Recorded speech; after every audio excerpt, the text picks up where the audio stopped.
Bonjour à tous, bienvenue dans cette vidéo d'explication de règles de Maps of Mysteria. C'est un jeu compétitif de placement de tuiles pour 1 à 4 joueurs, des durées de partie d'environ 45 à 60 minutes et à partir de 10 ans. Pour la mise en place, vous allez placer le plateau au centre de la table, trier les tuiles terrain par type et les placer sur leur emplacement respectif, face brume visible.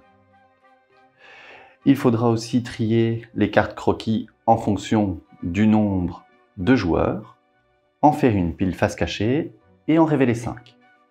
Sur le plateau central, en fonction du nombre de joueurs, vous allez placer des tuiles jungle aux emplacements indiqués. Ici, la mise en place est pour 2 joueurs. Chaque joueur va recevoir un plateau personnel, un pion joueur à sa couleur, ainsi que sa carte personnage, qu'il va placer face jeu de base visible.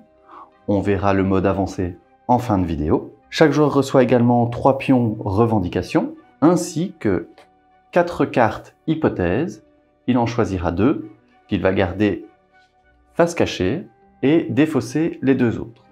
Pour une première partie, nous conseillons de prendre des cartes hypothèses de base, qui sont par paire et indiquées par une lettre. Un premier joueur est désigné au hasard et il reçoit le pion premier joueur. La partie peut maintenant débuter. Dans Maps of Mysteria, votre but en tant qu'explorateur va être de cartographier une nouvelle île qui vient d'être découverte et de marquer un maximum de points. Durant votre tour, vous allez effectuer 2 demi-journées d'exploration. Une demi-journée d'exploration correspond à un déplacement suivi d'une action. Vous allez donc faire un déplacement, une action, un déplacement, une action. Ce sera ensuite au joueur suivant de jouer. Les tours vont s'enchaîner jusqu'à ce que la fin de partie soit déclenchée. En début de partie, votre premier déplacement est obligatoire. Vous allez accoster l'île et placer votre pion sur une des 5 cases côtes du plateau. Vous allez ensuite pouvoir choisir entre soit cartographier, soit revendiquer. Ici, je vais cartographier. Pour cartographier, je vais choisir une des 5 cartes croquis disponibles et la placer sur mon plateau personnel. Lorsque je place une carte croquis, je dois placer ma carte sur une des cases vues par mon explorateur. Les cases vues sont la case où il se situe, ainsi que les 4 cases orthogonalement adjacentes. Attention que, ici, seule cette case est vue, puisque les cases côtes ne peuvent pas être cartographiées. J'ai donc placé ma carte croquis comme ceci, mais j'aurais très bien pu la placer ici, ou comme ceci. Ensuite, il faudra mettre à jour le plateau central. Pour mettre à jour, il faudra placer les types de terrains cartographiés aux endroits correspondants. Je viens d'effectuer ma première demi-journée d'exploration. Je vais enchaîner avec une seconde demi-journée d'exploration en commençant par le déplacement. À partir de maintenant, les déplacements sont facultatifs. Je vais choisir de faire un déplacement. Les déplacements sont toujours d'une seule case et de manière orthogonale, mais chaque terrain possède une capacité. Cette capacité est activable que le terrain soit face brume visible ou face confirmée visible. La steppe, puisque ce sont des endroits dégagés, va me permettre de me déplacer d'une case supplémentaire. Les lagunes vont me permettre de modifier le choix au niveau des cartes croquis. Je vais pouvoir choisir de défausser une carte croquis en la replaçant sous la pioche et d'en révéler une nouvelle.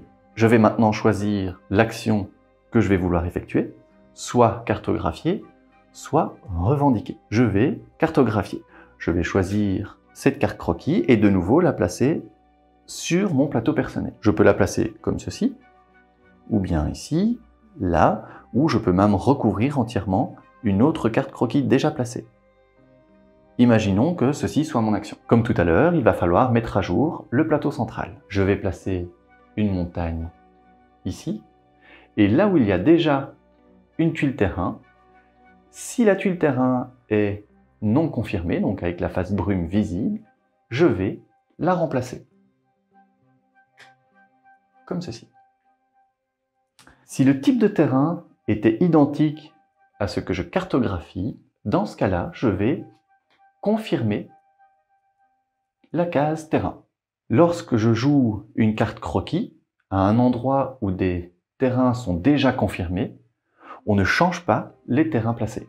Lorsque je vais cartographier et que mon pion se trouve sur une montagne, je vais pouvoir cartographier plus loin. En effet, je suis sur un endroit surélevé, donc la vue est dégagée. Je pourrais, lorsque mon pion est sur une montagne, cartographier par exemple jusqu'ici, qui est cette case-là, ou bien jusque cette case ici. Pour l'instant, j'ai effectué mes 2 demi-journées d'exploration. J'ai terminé mon tour. On va donc mettre à jour les cartes croquis et c'est au joueur suivant. Nous voici dans une partie un petit peu plus avancée. C'est de nouveau mon tour de jeu. Je vais choisir d'aller dans la jungle et ensuite d'effectuer une action. Cette fois, je ne vais pas cartographier, je vais choisir de revendiquer. Pour revendiquer, je vais choisir une carte croquis et la défausser complètement. Elle est écartée définitivement du jeu. Et ensuite, je vais pouvoir placer un jeton revendication sur la case terrain où je me trouve. Attention que pour revendiquer des zones qui vont me rapporter des points en fin de partie, il y a plusieurs règles à respecter. La première règle est que lorsque je veux revendiquer, je dois être sur une case terrain confirmée. Ensuite, on ne peut pas revendiquer une zone déjà revendiquée par quelqu'un d'autre. Donc cette zone-ci n'a pas encore été revendiquée. Une zone est constituée de type terrain de même type, que les terrains soient confirmés ou non. Donc ici, j'ai une zone de jungle, ici une zone de jungle qui a déjà été revendiquée par le joueur bleu, et ici, une zone de montagne qui a déjà été revendiquée par le joueur mauve. Il est donc impossible de venir ici et de revendiquer de nouveau la zone.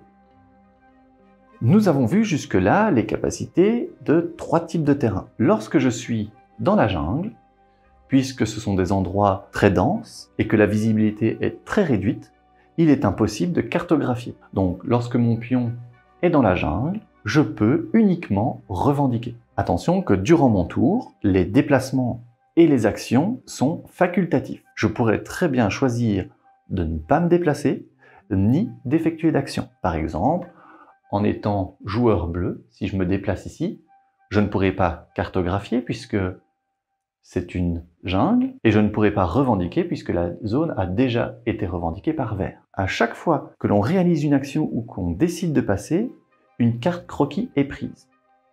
Si je cartographie, la carte croquis vient sur mon plateau personnel. Si je revendique ou que je décide de passer, la carte croquis est défaussée. Donc, sur mon tour de jeu, je vais systématiquement utiliser 2 cartes croquis. Vous allez donc enchaîner les tours de jeu jusqu'à déclencher la fin de partie. Il y a 3 façons de mettre fin au jeu. Soit un joueur a complété son plateau personnel, soit il n'y a plus de cartes croquis ni dans la rivière, ni dans la pioche, soit le plateau central est complètement confirmé. Attention que compléter comme ceci ne déclenche pas la fin de partie. Il faut que toutes les tuiles terrain soient confirmées. Lorsque la fin de partie est déclenchée, on termine le tour de table, c'est-à-dire jusqu'au premier joueur, et ensuite on passe au décompte de points.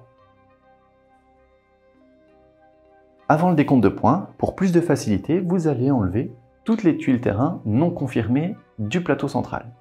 Vous allez ensuite marquer 2 points pour chaque case correctement cartographiée, c'est-à-dire où le type de terrain cartographié correspond à la tuile présente sur le plateau central. Chaque case vide de votre plateau personnel vous fait perdre un point. Par exemple, ici, moins 2 points. Vos 2 cartes hypothèses vous rapportent des points.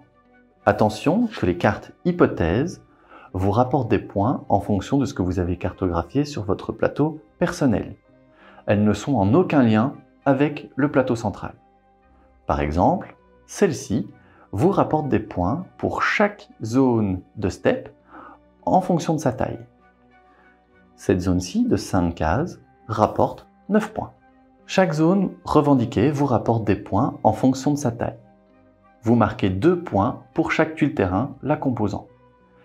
Ici, mauve marque 6 points pour la zone de montagne. Attention que si 2 zones se sont rejointes, les pions revendication sont enlevés et ne rapportent rien. Vous avez la variante expert qui est ici. Elle se joue exactement avec les mêmes règles, si ce n'est qu'en fin de partie, vous allez marquer 3 points supplémentaires pour chaque ligne et chaque colonne qui serait parfaitement cartographiée. À chaque fois, le joueur avec le plus gros total remporte la partie. Vous avez désormais toutes les règles de Maps of Mysteria. Je vous souhaite de très bonnes parties. À bientôt!